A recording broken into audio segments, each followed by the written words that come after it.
Hello everyone, a very warm welcome to all of you. Welcome to Swa education, myself Radha. और आज हम लोग FSSAI का question paper discuss करेंगे। So let's get started with our today's lecture.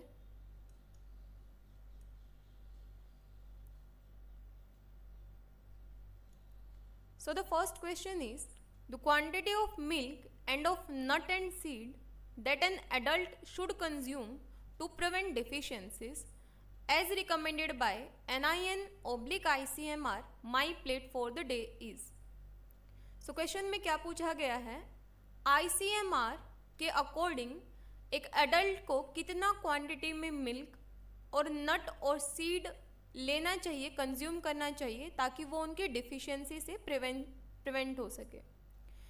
So 300 ml milk and 30 gram nut and seed जो है ये consume करना चाहिए। Next question, which of the following is the richest source of calcium per 100 gram of food. सो अगर यहाँ पर हम लोग बात करें 100 ग्राम ऑफ रागी, जिसको एक और नाम से जाना जाता है फिंगर मिलेट के नाम से, finger millet. So 100 gram of ragi जो है ये 344 मिलीग्राम कैल्शियम प्रोवाइड करवाती है। वहीं अगर हम लोग बात करें 100 ग्राम ऑफ सेसमे सीड की, सेसमे सीड की, सो 100 ग्राम सेसमे सीड जो है ये 975 मिलीग्राम ऑफ कैल्शियम प्रोवाइड करवाते हैं। अगर यहाँ पर मैं बात करूँ 100 ग्राम ऑफ आलमंड की, सो 100 gram of almond it provide 260 milligram of calcium. और वहीं अगर हम लोग बात करते हैं 1 कप ऑफ लो फैट की, so it provide 300 milligram of calcium. और क्वेश्चन में क्या पूछा गया है, richest source of calcium per 100 gram of food. So 100 gram sesame seed जो है वो इन चारों ऑप्शंस की अगर हम लोग कंपैरिजन करें तो सबसे ज़्यादा कैल्शियम प्रोवाइड करवाता है, that is 975 milligram. So second option इसका करेक्ट हो जाएगा। Next question, Which of the following statement is incorrect with respect to trans fat? So हम लोगों को ट्रांस फैट के रिगार्डिंग इनकरेक्ट स्टेटमेंट यहाँ से चूज करना है। So trans fat raise HDL cholesterol and lower LDL cholesterol level in blood. So HDL और LDL cholesterol क्या होता है, LDL cholesterol that is low density lipoprotein cholesterol. LDL cholesterol को bad cholesterol भी बोला जाता है, बैड कोलेस्ट्रॉल। क्यों? अगर किसी इंडिविजुअल में हाई लेवल में LDL प्रेजेंट है, सो वहाँ पर इवेंचुअली क्या देखने को मिलता है, जो ब्लड वेसल्स होते हैं वो नैरो हो जाते हैं, उनका पैसेज वे नैरो हो जाता है, जिसकी वजह से क्या देखने को मिलता है, हार्ट अटैक या फिर स्ट्रोक का खतरा बना रहता है। अगर LDL का लेवल बॉडी में हाई है सो स्ट्रोक या फिर हार्ट अटैक का खतरा रहता है। वहीं पर अगर हम लोग बात करते हैं HDL के बारे में, HDL को गुड कोलेस्ट्रॉल बोला जाता है। क्यों? क्योंकि अगर किसी इंडिविजुअल में के ब्लड में अगर कोलेस्ट्रॉल का लेवल बहुत ज़्यादा है, सो HDL क्या करता है, HDL इस कोलेस्ट्रॉल को लीवर के पास लेके जाता है और लीवर इस कोलेस्ट्रॉल को छोटे छोटे पीसेस में ब्रेक करता है और बॉडी से रिमूव करवा देता है। इसीलिए HDL को गुड कोलेस्ट्रॉल बोला जाता है। सो ट्रांस फैट क्या करता है, ट्रांस फैट LDL के लेवल को इंक्रीज करता है। ट्रांस फैट क्या करेगा, LDL के लेवल को इंक्रीज करता है, जिसकी वजह से जो डाइटिशियन होते हैं वो ये रिकमेंड करते हैं कि हमें अपने डाइट में ट्रांस फैट को अवॉइड करना चाहिए।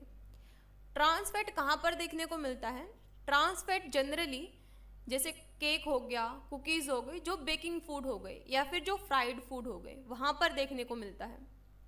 इसीलिए डाइटिशियन ये रिकमेंड करते हैं कि डाइट में ट्रांस फैट को अवॉइड करना चाहिए, क्योंकि वो LDL के लेवल को इंक्रीज करता है।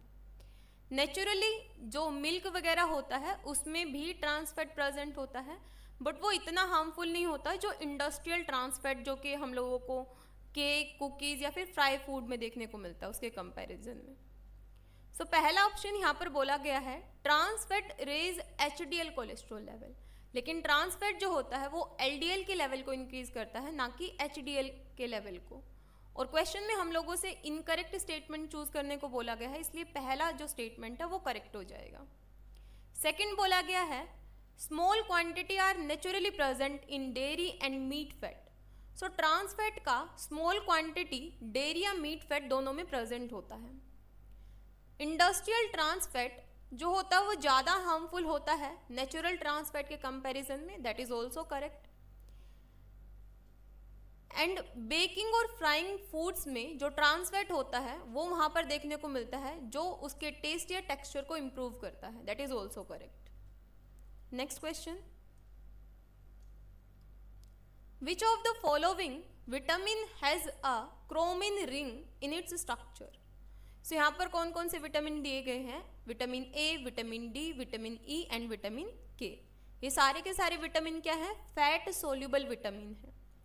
अगर मैं यहाँ पर विटामिन ए के बारे में बात करूँ, सो विटामिन ए में जो बेसिक स्ट्रक्चरल मोइटी देखने को मिलती है दैट इज डाई टेरेपिनोइड। डाई टेरेपिनोइड क्या होता है, 20 कार्बन कंटेनिंग कंपाउंड होता है। विटामिन के बारे में अगर हम लोग बात करें, सो विटामिन के में जो बेसिक स्ट्रक्चरल मोइटी देखने को मिलती है दैट इज नैप्थे क्विनोन डेरिवेटिव। और अगर हम लोग विटामिन डी के बारे में बात करें, सो विटामिन डी में बेसिक स्ट्रक्चरल मोइटी जो होती है दैट इज स्टीरोइडल मोइटी। और विटामिन ई की बारे में बात करें, सो विटामिन ई में chromane ring system with isoprenoid side chain ये देखने को मिलता है। सो जो बेसिक स्ट्रक्चरल मोइट होती है दैट इज क्रोमिन रिंग, वो विटामिन ई के स्ट्रक्चर में देखने को मिलती है। सो फर्स्ट ऑप्शन इसका करेक्ट हो जाएगा। नेक्स्ट क्वेश्चन दिया गया है यहाँ पर, total carbohydrate in a 50 gram sugar free candy bar is 29 ग्राम। सो कितना दिया गया है यहाँ पर, 29 ग्राम दिया गया है total carbohydrate. So total carbohydrate is 29 gram total carbohydrate. और शुगर अल्कोहल कितना दिया गया है, 18 ग्राम दिया गया है sugar alcohol.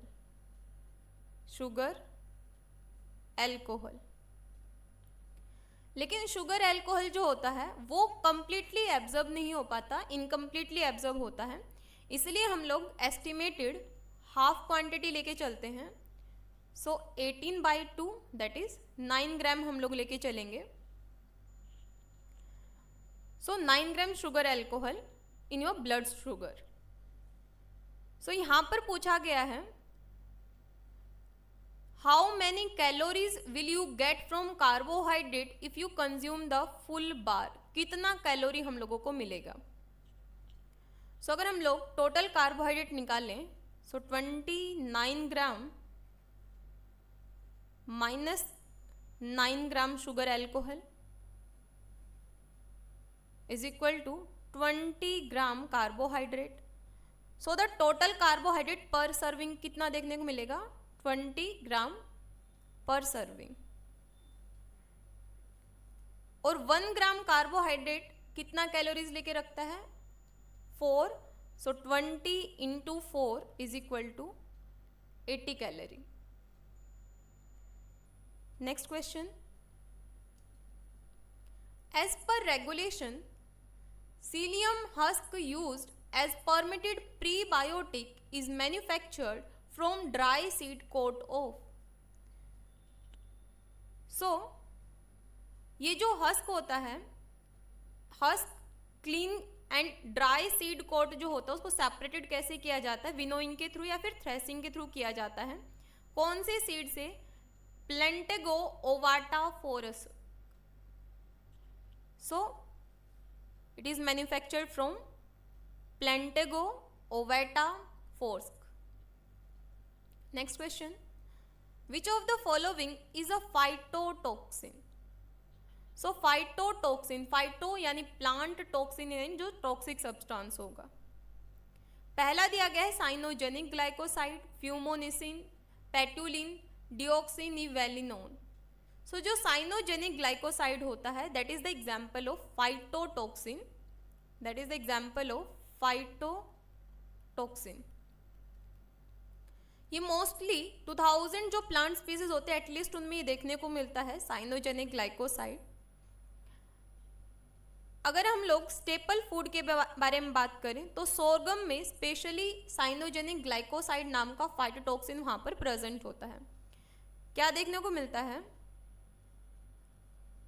That is the structure of cyanogenic glycoside and sugar is attached here, so that is the structure of cyanogenic glycoside. so जब यहाँ पर ग्लाइकोसाइडेज एंजाइम काम करती है एंड शुगर का रिमूवल यहाँ पर देखने को मिलता है। सो यहाँ पर जो स्ट्रक्चर देखने को मिलेगा वो कुछ इस तरीके का देखने को मिलेगा, जिसको हम लोग क्या बोलते हैं, साइनोहाइड्रिन बोलते हैं। देन यहाँ पर हाइड्रोक्सी नाइट्राइल लाएज एंजाइम काम करेगी, हाइड्रोक्सी नाइट्राइल लाएज एंजाइम, और किस में कन्वर्ट देखने को मिलेगा, ये एक कीटोन बॉडी यहाँ से निकलेगी प्लस हाइड्रोजन साइनाइड निकलेगा यहाँ पर, हाइड्रोजन साइनाइड। सो इसलिए जो साइनोजेनिक ग्लाइकोसाइड होता है फाइटोटॉक्सिन के जैसा काम करता है, क्योंकि एंड प्रोडक्ट क्या निकल रहा है, हाइड्रोजन साइनाइड यहाँ पर देखने को मिलता है। The term used to describe radiation sterilisation which imply high dose treatment making the product shelf life stable is. So कौन सा टर्म यूज किया जाएगा टू डिस्क्राइब रेडिएशन स्टेरिलाइजेशन जिसमें हाई डोज देखने को मिलता है हम लोगों को रेडिएशन का। फर्स्ट दिया गया है पिकोवेव। पिकोवेव क्या होता है? पिकोवेव, इसमें गामा वेव को यूज किया जाता है, गामा वेव को यूज किया जाता है ताकि इंसेक्ट या वोम को फूड में से किल कर दिया जा सके। दूसरा यहां पर दिया गया है रेड्यूराइजेशन। सो यहां पर कितना डोज देखने को मिलता है यहाँ पर रेडिएशन का? सो यहाँ पर फूड इरिडेशन का या आयोनाइजिंग रेडिएशन का यहाँ पर 0.75 to 2.5 किलोग्राम इतना देखने को मिलेगा। एंड अगर हम लोग बात करें यहाँ पर रेडेपर्टाइजेशन के बारे में तो यहाँ पर 30 to 40 किलोग्राम देखने को मिलेगा आयोनाइजिंग रेडिएशन का यहाँ पर डोज। और अगर हम लोग यहाँ पर बात करें रेडिसिडेशन का, सो यहाँ पर 2.5 to 10 किलोग्राम देखने को मिलेगा। सो हाईएस्ट डोज कहाँ पर देखने को मिल रहा है? थर्ड वन में। So that is the correct answer. Next question, where is cholecalciferol synthesised in the human body? So इसको क्या बोला जाता है? इसको मेनली बोला जाता है विटामिन D3। सो ये कहाँ पर सिंथेसाइज होता है ह्यूमन बॉडी में? स्किन में। किस तरीके से देखने को मिलता है? स्किन रिस्पॉन्सिबल होती है टू प्रोड्यूस विटामिन D। कब? During exposure of sunlight, sunlight का जब एक्सपोजर देखने को मिलेगा। सो जो अल्ट्रा वायलेट रेडिएशन होते हैं वो पेनिट्रेट कर जाते हैं एपिडर्मिस या स्किन में। एंड पेनिट्रेट करने के बाद यहाँ पर क्या देखने को मिलता है? जब ये पेनिट्रेट कर जाएंगे स्किन में, सो प्रोविटामिन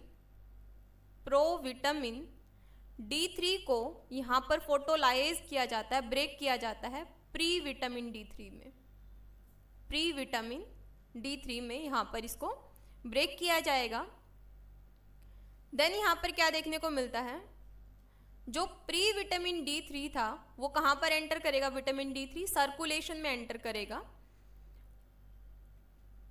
और किस में? यहाँ पर ये लिवर में 25 हाइड्रोक्सीलाइज एंजाइम इसको 25 हाइड्रोक्सी विटामिन D3 में इसको ब्रेक करेगी, और फाइनली ये किडनी से होता हुआ इसका कैटाबॉलिज्म यहाँ पर देखने को मिलता है।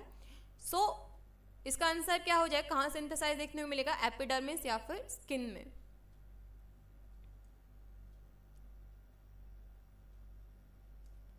As per food fortification regulation which statement is incorrect? यहाँ पर इनकरेक्ट स्टेटमेंट देखना हम लोगों को। As per food fortification regulation, सो पहला यहाँ दिया गया है high fat sugar salt, that is HFSS।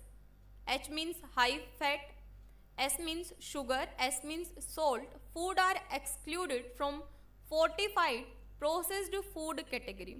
So ये correct statement है that जो HFSS food होते हैं वो exclude किए गए हैं from fortified processed food category. Next यहाँ पर दिया गया the form of iron used for fortification should be heme iron. लेकिन अगर हम लोग आयरन के बारे में बात करते हैं, iron is a good source of nutrient, but heme iron shall not be used in any form in any article of food. So इसलिए इसका सेकंड स्टेटमेंट जो है ये यहाँ पर दिया गया है इनकरेक्ट। सो एक यहाँ पर अपना आंसर हो जाएगा क्योंकि यहाँ पर इनकरेक्ट स्टेटमेंट पूछा गया है। नेक्स्ट क्वेश्चन दिया गया है the mandatory symbol on every package of food material sold in retail but not mean for human consumption is. So कौन सा सिंबल देखने को मिलेगा यहाँ पर? सो स्क्वायर के अंदर क्रॉस साइन देखने को मिलेगा, किस कलर में? ब्लैक कलर में। सो क्या हो जाएगा? Black colour cross inside a black outline square. Next question, which of the following statement is incorrect with respect to general requirement for packaging material as per packaging regulation? So incorrect statement पूछा गया है। पहला दिया गया है tin container once used shall not be reused for packaging of food। So ये correct statement है कि एक बार अगर हम लोग tin container को यूज कर लेंगे तो दोबारा उनको यूज नहीं किया जाएगा। दूसरा दिया गया है It should be able to withstand mechanical, chemical और thermal stress encountered during normal transportation। ये भी correct है। Printing ink for use of food package shall conform to IS 15495। ये भी correct है। अगला दिया गया है in multi-layer packaging all the layer of food package should meet the requirement of packaging material specified in the regulation। So ये incorrect statement है with respect to general requirement for packaging material as per packaging regulation. Next question दिया गया है symptom of anaphylaxis include all of the following except. So यहाँ पर anaphylaxis के symptom दिए गए हैं और हम लोगों को ये चूज करना है कि इनमें से कौन सा एनाफाइलेक्सिस का सिम्टम नहीं है। सो एनाफाइलेक्सिस क्या होता है?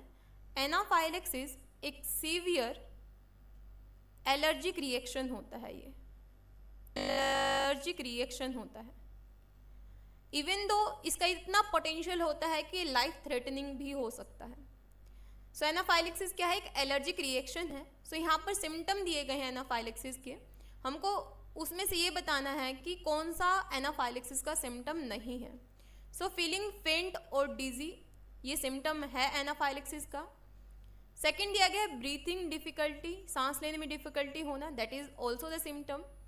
ट्रबल स्पीकिंग और swelling, that is also the symptom. But high fever which does not come down, कि हाई फीवर जो है वो कम नहीं होगा एनाफाइलेक्सिस कंडीशन में। सो ये इनकरेक्ट स्टेटमेंट हो जाता है यहाँ पर, इसलिए थर्ड इसका ऑप्शन देखने को मिलेगा। Next question, in which of the following cooking method does the internal temperature of food exceed 100 degree Celsius? So क्या हो जाएगा इसका? steaming under 5 lb pressure in a retort। Next question दिया गया है, विच one of the following colour is permitted for use in food? So that is sunset yellow, FCF. Next question, people suffering from which one of the following condition are advised against consuming iron fortified product? So कौन से individual को ये बोला जाता है कि तुम्हें iron fortified product को कंज्यूम करना है? So that is the people that is suffer from the sickle cell anaemia. Next question, which one of the following is the richest source of iron? So niger seed is the richest source of iron.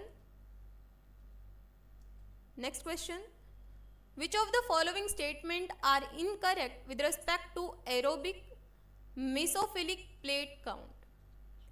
Aerobic जिनको oxygen की requirement होगी, मीसोफिलिक जो moderate temperature में रहेंगे, ना कम temperature में ना extra hot temperature में. सो मीसोफिलिक जो मीडियम टेम्परेचर जिनको रिक्वायरमेंट होगी. सो फर्स्ट यहाँ पर दिया गया, prepare plate are incubated at 55 degree Celsius for 5 days. ये इनकरेक्ट स्टेटमेंट है. सेकंड बोला गया है, used to indicate microbial count for quality assessment of food. ये करेक्ट स्टेटमेंट है. Decimal dilution of sample homogenate are prepared and plated. That is also the correct statement. And fourth one दिया गया है, actual number of colonies in plate with 30 to 300 colonies are counted. That is also correct. So incorrect statement क्या हो जाएगा? पहला इसका incorrect statement हो जाएगा. Next question, which one of the following statement is incorrect with reference to electrical stimulation as technique for enhancing meat tenderness? तो incorrect statement यहाँ पर देखना है, मीट टेंडरनेस से related. It accelerate the onset as well as resolve of rigor यानी rigid condition से resolve करवाता है. That is the correct statement. The core attribute is its ability to hasten post-mortem glycolysis. So post-mortem glycolysis क्या होता है? Post-mortem glycolysis जो है, ये ऐसा फैक्टर होता है जो मीट के क्वालिटी को डिटरमाइन करता है. That is post-mortem glycolysis.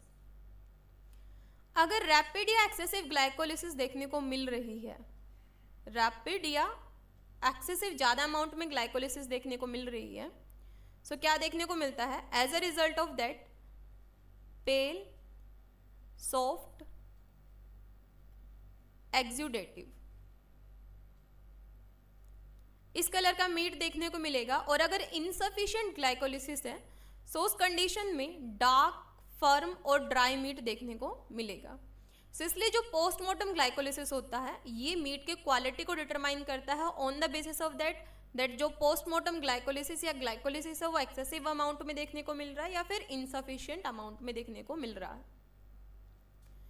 Next statement यहाँ दिया गया है, it is equally effective even if muscle glycogen store are insufficient at the time of slaughter. So incorrect statement है ये. Next question, it reduce processing time and labour as other process can be carried out immediately. That is the correct statement. So incorrect statement पूछा गया है, इसलिए इसका third answer हो जाएगा. Next question, example of develop preservative in food are. So food preservative that is lactic acid and alcohol. Next question, white spotting of nail is due to deficiency of. जो nails में white spot देखने को मिलता है वो किसकी deficiency से देखने को मिलता है? सो वाइट स्पॉट नेल्स में जिंक की डिफिशियंसी से देखने को मिलेगा. जिंक एक एसेंशियल न्यूट्रिएंट है. एसेंशियल न्यूट्रिएंट मीन्स जिसकी रिक्वायरमेंट होगी बॉडी को. सो एक एसेंशियल न्यूट्रिएंट होता है ये, जो किसी भी पर्सन का हेयर, स्किन और नेल इनमें कंट्रीब्यूट करता है. और अगर जिंक का डिफिशियंसी हो जाता है, सो इट कैन कोज, अगर जिंक का डिफिशियंसी है, so it can cause nail dystrophy. ये कंडीशन देखने को मिल सकती है. नेल डिस्ट्रोफी क्या होता है? नेल डिस्ट्रोफी मीन्स डिस्कलरेशन, या फिर जिसको हम बोल सकते हैं distortion of nail of the individual. So white spotting किसकी वजह से देखने को मिलेगी? मेनली जिंक के वजह से। Next question, which one of the following food need mandatory nutritional labelling? So mandatory nutritional labelling, sprinkler chaat masala पे जो न्यूट्रिशनल लेबलिंग है वो मैंडेटरी है, कि जो न्यूट्रिशन है वो लेबल होने चाहिए। Next question, while storing non-perishable item in the dry food store, which one of the following is incorrect? Non-perishable food क्या होते हैं? Non-perishable food ड्राई फ्रूट हो गए, ड्राइड फ्रूट हो गए, कैन फूड हो गए, कैन फूड हो गए, जिनका शेल्फ लाइफ जो है वो लॉन्ग होता है और जिनको स्पॉइलेज से प्रिवेंशन के लिए रेफ्रिजरेशन की रिक्वायरमेंट ज़्यादा नहीं होती, ऐसे फूड जो है नॉन पेरिशेबल फूड होते हैं। सो इनकरेक्ट स्टेटमेंट यहाँ पर देखना है, store food on rack well above floor level and away from the wall. So above floor level that is correct statement है ये, कि जो नॉन पेरिशेबल फूड आइटम होते हैं उनको अबव फ्लोर जो है स्टोर करके रखना चाहिए। नेक्स्ट स्टेटमेंट दिया गया है, store grain in bin with well fitting lid and a separate scoop. So जो फूड आइटम है उनको स्टोर करना चाहिए ऐसे बिन में जिनका जो लिड है वो फिटेड हो। Keep the storage area clean, cool, dry and airy, that is also the correct statement. Place closed sack of grain directly on the floor, so ये इनकरेक्ट स्टेटमेंट हो जाएगा। Next question, the common symptom of food intolerance include all of the following except, so that is wheezing। ये क्या होता है? it called shrill whistle, जो हम लोगों को shrill whistle टाइप का देखने सुनने को मिलता है। कब सुनने को मिलता है? जब जो एयरवे होते हैं अपने कान के वो पार्शली ब्लॉक हो जाते हैं, सो उस टाइम पर इस तरीके की आवाज सुनने को मिलेगी। सो that is not the common symptom of food intolerance। Next question, the health related statement which is necessary in capital and bold letter on a nutraceutical package label is, so not for medicinal use। ये जो health related statement है ये capital और bold letter में label होना चाहिए। So second statement. Next, which of the following is known as food allergen? That is barley. So कुछ report के अकॉर्डिंग जो बार्ले होता है वो एलर्जिक रिस्पॉन्स के लिए रिस्पॉन्सिबल होता है। मेनली जो रेस्पायरेटरी एलर्जी होते हैं, रेस्पायरेशन रिलेटेड एलर्जी होते हैं, सो रेस्पायरेटरी एलर्जी के लिए रिस्पॉन्सिबल होता है, जिसको हम लोग बेकर्स अस्थमा भी बोलते हैं। Next question, which of the following diet is most likely to cause pernicious anaemia? Pernicious anaemia क्या होता है? प्रेनिशियस एनीमिया जो है ये विटामिन B12 की डिफिशियंसी से देखने को मिलता है। विटामिन B12 का डिफिशियंसी जो है वो प्रेनिशियस एनीमिया कॉज कर सकता है। So which of the following diet is most likely to cause pernicious anaemia? That is vegan diet. Next question, the recommended strength of chlorinated water used for sanitising heavily spoiled vegetable should not exceed. So कितना chlorinated water जो है वो use करना चाहिए किसके लिए? जो soiled vegetable होते हैं उनको सैनिटाइज करने के लिए। सो वो 100 to 200 ppm से ज़्यादा एक्सीड नहीं होना चाहिए। Next question, as per regulation the contaminant melamine in powdered infant formula should not exceed the maximum permissible level of. So melamine क्या होता है? मेलामाइन जो है ये नाइट्रोजन रिच होता है, नाइट्रोजन रिच सब्सटेंस होता है ये, और इसको क्या किया जाता है? इसको मिल्क में ऐड किया जाता है। ताकि क्या देखने को मिले, जो प्रोटीन लेवल है वो इंक्रीज किया जा सके।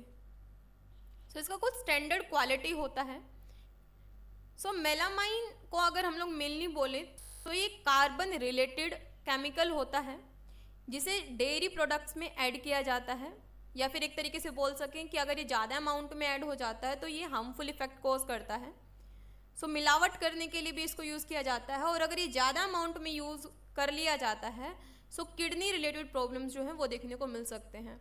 सो एज पर रेगुलेशन जो मेलामाइन होता है उसको 1.0 mg पर kg से ज़्यादा यूज़ नहीं करना चाहिए, ज़्यादा ऐड नहीं करना चाहिए।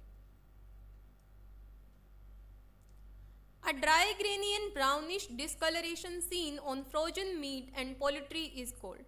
So क्या बोला जाता है? फ्रीजर बर्न बोला जाता है।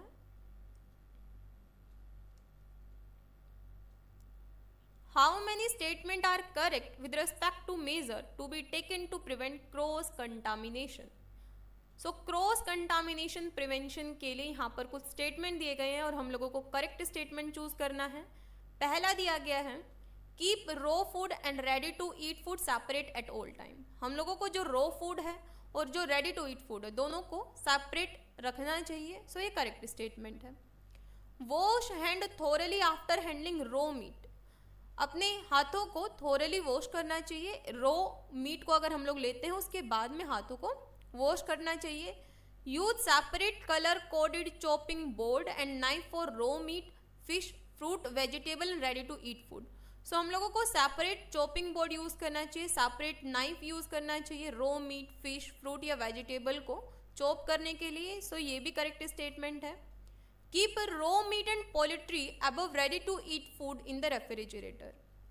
ये बोला गया है कि हम लोग को जो रो मीट है उसको रेफ्रिजरेटर में या फ्रीज में ऊपर की तरफ रखना चाहिए, रेडी टू ईट फूड को नीचे की तरफ रखना चाहिए। So that is not the correct statement. First, second और थर्ड स्टेटमेंट जो है वो अप्रोप्रिएट है।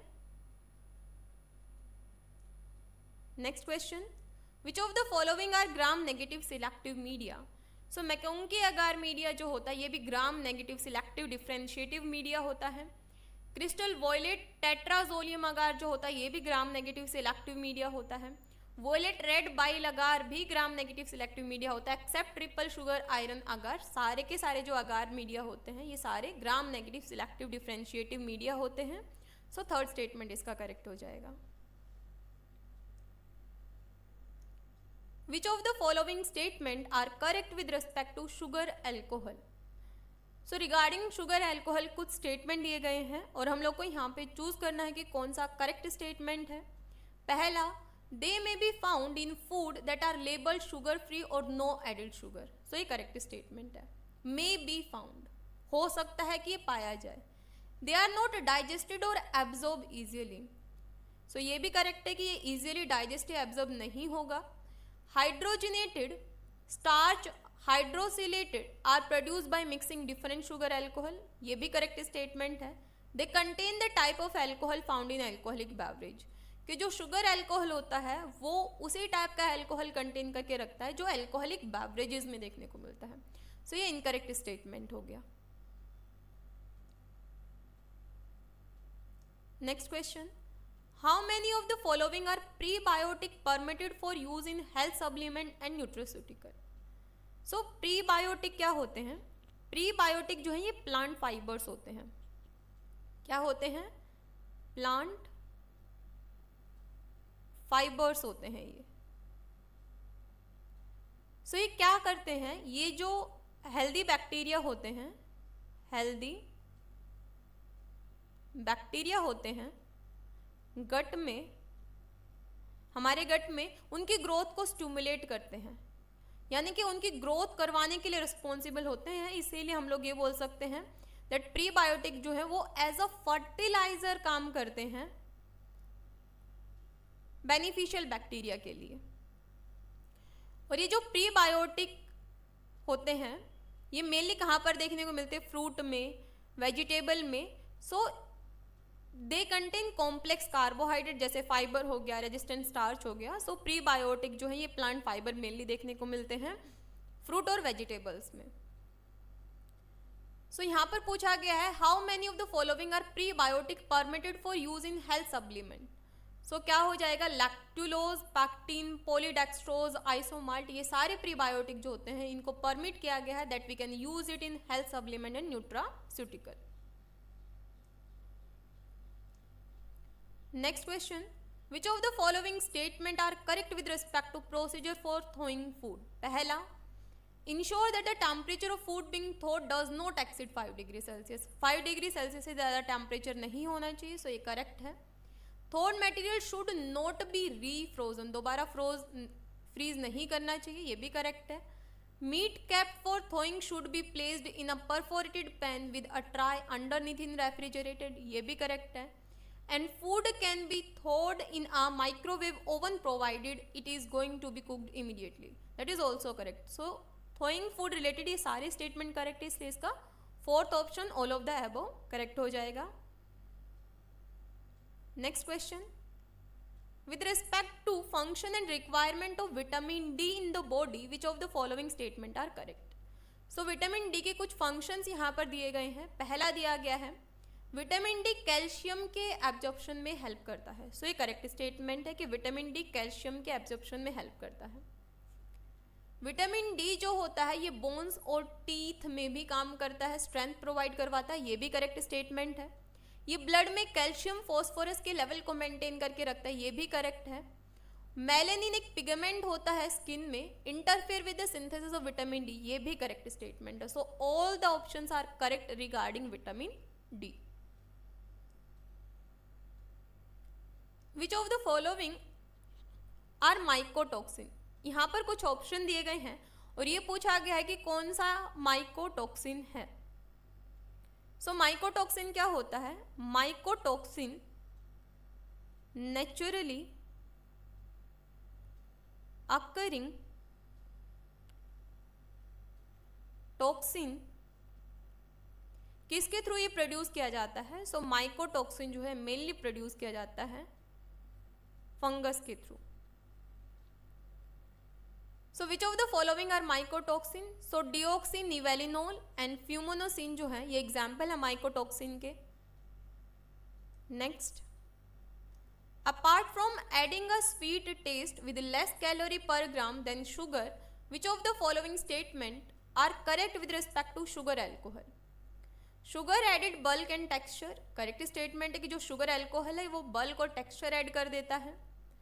They help retain moisture, moisture retaining में भी काम करता है। Are used in combination with artificial sweetener, के साथ में भी इन कॉम्बिनेशन काम करता है और ब्राउनिंग से भी प्रिवेंशन करवाता है। तो ये सारे स्टेटमेंट करेक्ट है with respect to sugar alcohol. Which of the following statement are correct with respect to protease enzyme. Protease enzyme क्या होते हैं, प्रोटीज एंजाइम जो है प्रोटीज जैसा नाम है कि प्रोटीन के ऊपर काम करेंगे। ये पहला दिया गया है that protease enzyme can be obtain from animal, plant, bacteria and fungus, कि जो प्रोटीज एंजाइम है इनको एनिमल, प्लांट, बैक्टीरिया और फंगस से ऑब्टेन किया जा सकता है। सो ये करेक्ट स्टेटमेंट है। Plant protease are used as a digestive aid, ये भी करेक्ट है। Bromelain and ficin are example of protease enzyme. अगर मैं आपको लिस्ट प्रोवाइड करवाऊँ कि प्रोटीज एंजाइम के एग्जाम्पल क्या क्या हो सकते हैं, सो पेपिन एक प्रोटीज एंजाइम या प्रोटियोलिटिक एंजाइम है। फिसिन भी एक प्रोटीज या प्रोटियोलिटिक एंजाइम है। ब्रोमेलिन जो है ये भी एक प्रोटीज या प्रोटियोलिटिक एंजाइम है। पेप्सिन भी एक प्रोटीज एंजाइम है। रेनिन भी एक प्रोटीज एंजाइम है। कैथेप्सिन भी एक प्रोटियोलिटिक या प्रोटीज एंजाइम है। और ट्रिप्सिन जो है ये भी एक प्रोटीज एंजाइम। ये कुछ एग्जाम्पल हैं प्रोटीज एंजाइम के, कुछ लिस्ट है ये। So bromelain and ficin are example of protease enzyme, ये करेक्ट स्टेटमेंट है। Protease are divided into two group, exopeptidase and endopeptidase. So let's take an example. जैसे यहाँ पर ये कुछ अमाइनो एसिड है, ये कुछ अमाइनो एसिड का चेन यहाँ पर दिया गया है और अमाइनो एसिड को जो लिंक करके रखता है वो कौन सा बॉन्ड होता है, पेप्टाइड बॉन्ड होता है। सो जो प्रोटीज एंजाइम टर्मिनल पे कट करेगी, टर्मिनल पे जो कट करेगी उसको बोलेंगे एक्सोपेप्टाइडेज, और जो मिडल में से कट करेगी उसको बोलेंगे एंडोपेप्टाइडेज। सो प्रोटीज को दो ग्रुप में डिवाइड किया गया है कि वो कहाँ से कट लगा रही हैं। अगर वो टर्मिनल से कट लगा रही हैं तो उनको एक्सोपेप्टाइडेज बोला जाता है, मिड में से कट लगा रही है तो एंडोपेप्टाइडेज बोला जाता है। तो ये सारे ऑप्शन जो है करेक्ट है प्रोटीज एंजाइम से related. Next question, how many of the given statement are correct? A food allergy occur when the immune system identify a particular food as dangerous and create antibodies against it। कि अगर हम लोग किसी food को consume कर रहे हैं और कंज्यूम करने के बाद में हमारा बॉडी अगर ये रिकॉग्नाइज करता है वो फूड डेंजरस है, सो हमारा बॉडी उसके अगेंस्ट एंटीबॉडीज क्रिएट करेगा। सो ये करेक्ट स्टेटमेंट है। When the food is eaten next time, immune system try to protect the body by releasing histamine। अगर हम लोग दोबारा उसी फूड को कंज्यूम करते हैं सो हमारा बॉडी क्या करता है, हमारा बॉडी उसे प्रोटेक्शन के लिए हिस्टामिन को रिलीज करेगा। ये करेक्ट स्टेटमेंट है। Histamine can cause a reaction in the skin, respiratory, GI tract and cardiovascular system. So histamine reaction cause कर सकता है स्किन, रेस्पिरेटरी, जीआई या कार्डियोवेस्कुलर सिस्टम के साथ में। सो ये करेक्ट स्टेटमेंट है। In most extreme case food allergies can be fatal. ये भी करेक्ट स्टेटमेंट है। सो हिस्टामिन क्या होता है? हिस्टामिन जो है ये मेनली रिलीज किया जाता है इम्यूनोग्लोबुलिन ई के थ्रू। So that is mainly responsible for releasing of histamine chemical. So जब हमारे बॉडी में कोई virus, bacteria, allergic food substance जब हमारे बॉडी में एंटर करता है जैसे पोलन वगैरह, सो हिस्टामिन को रिलीज किया जाता है किसके लिए? In response to injury cause by toxin. कौन रिलीज करता है? इम्यूनोग्लोबुलिन ई एंटीबॉडी रिलीज करता है।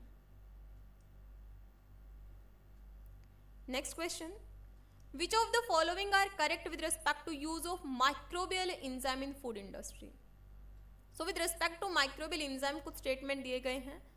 फॉर प्रिपरेशन ऑफ डेक्सट्रिन, ये करेक्ट स्टेटमेंट है। माइक्रोबियल एंजाइम जो होते हैं used in food industry for flavouring इन चीज, करेक्ट है। फॉर क्लैरिफिकेशन ऑफ वाइन, ये भी करेक्ट है। And preventing granulation in soft standard candies, ये भी करेक्ट है। Next statement, which of the following statement are correct with regard to phosphatidylcholine? कि कौन सा स्टेटमेंट फॉस्फेटिडिल कोहेलिन से रिलेटेड करेक्ट स्टेटमेंट दिया गया है?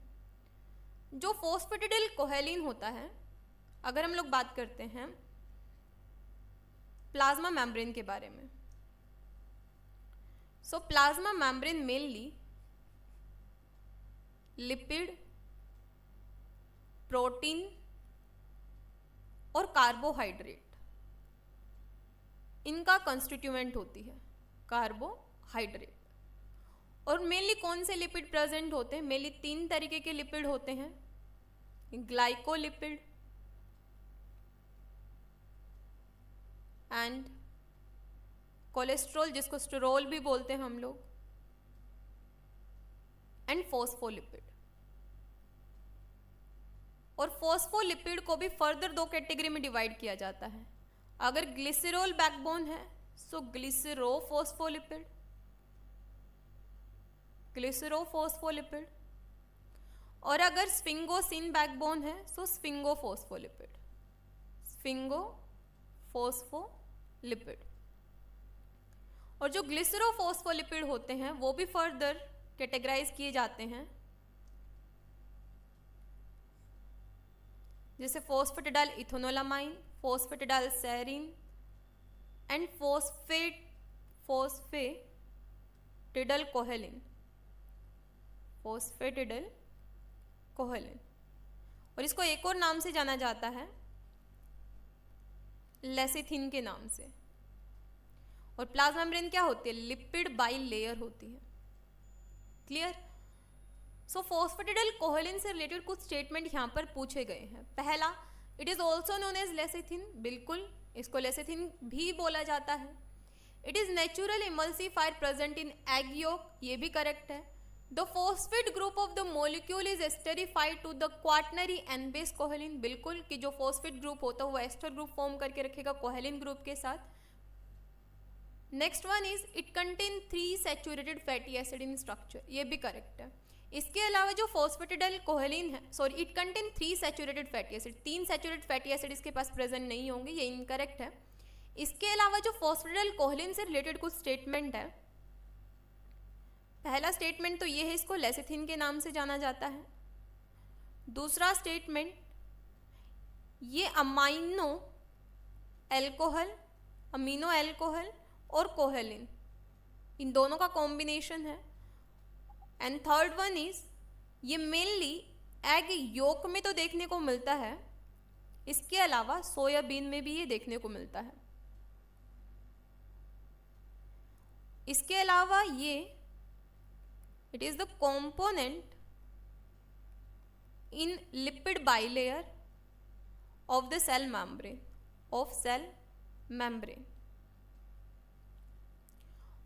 और जो फॉस्फेटिडाइल कोहेलिन है, एक फॉस्फोलिपिड का पार्ट, और फॉस्फोलिपिड के पास में एक सैचुरेटेड चेन होती है, इसके अलावा अनसैचुरेटेड प्रेजेंट होती है। सो इसका जो फोर्थ स्टेटमेंट है वो इनकरेक्ट हो जाता है, बाकी फर्स्ट, सेकंड और थर्ड तीनों स्टेटमेंट करेक्ट है, और कुछ एक्स्ट्रा स्टेटमेंट मैंने आपको यहाँ पर बता दिए फॉस्फेटिडाइल कोहेलिन से रिलेटेड। आई होप आपको आज का ये लेक्चर पसंद आया होगा। So if you find this lecture beneficial for you, please don't forget to like, share and subscribe this channel for more such kind of videos. And if you have any query regarding this lecture, you can comment down below. और जो further question है वो हम लोग next lecture में discuss करेंगे. So thank you so much everyone.